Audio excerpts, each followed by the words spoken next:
सोचने वाली बात है ना, कि जो मानसून की बारिश हमें गर्मी से राहत देती है, खेतों में जान डालती है, वही बारिश हमारे शहरों में मौत का कारण भी बन सकती है। चलिए, इसी खतरनाक सच्चाई को जरा गहराई से समझते हैं।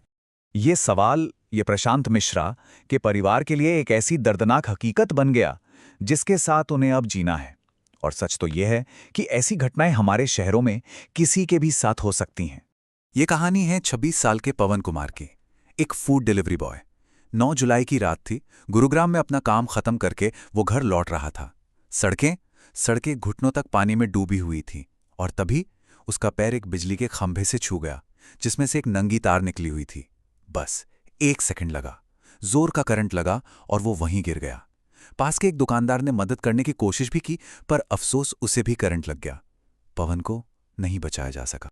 और ऐसी ही एक और दिल दहला देने वाली कहानी है 22 साल के ऑटो ड्राइवर प्रशांत मिश्रा की। सड़क पर इतना पानी भरा था कि वो एक छोटे तालाब जैसी लग रही थी। तो सहारे के लिए प्रशांत ने एक रेलिंग पकड़ ली, ये जाने बिना कि वही रेलिंग उसकी जान ले लेगी। उसे छूते ही उसकी मौके पर ही मौत हो गई।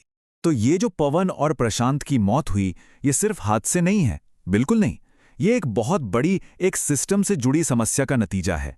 एक ऐसा हादसा जिसका अंदाजा पहले से ही होता है। तो होता क्या है? जब शहरों में पानी भर जाता है और उस पानी में डूबे हुए बिजली के खंभे, तार या स्विच बोर्ड्स, इन सब में करंट दौड़ने लगता है, तो ये इलाके एक डेथ ट्रैप बन जाते हैं, मतलब मौत का जाल।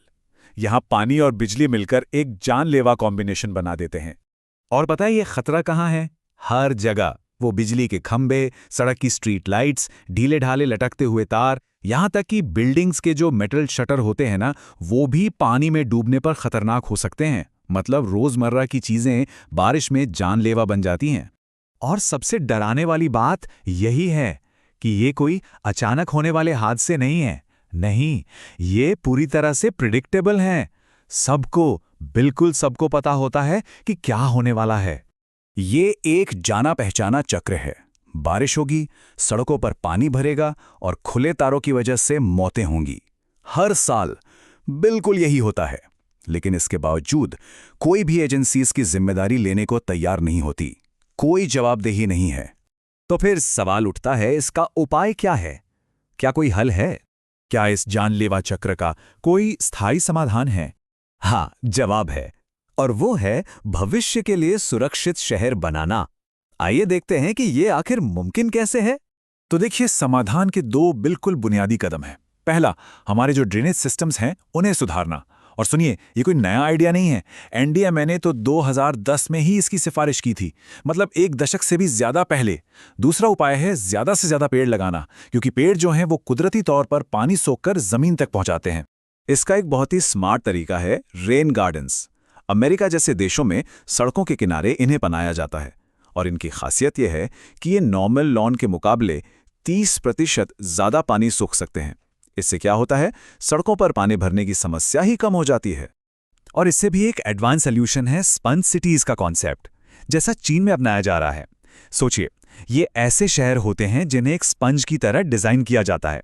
यहां पर ऐसे फुटपाथ होते हैं जो पानी सोख लेते हैं, हरी भरी छतें होती हैं और जलाशय बनाए जाते हैं।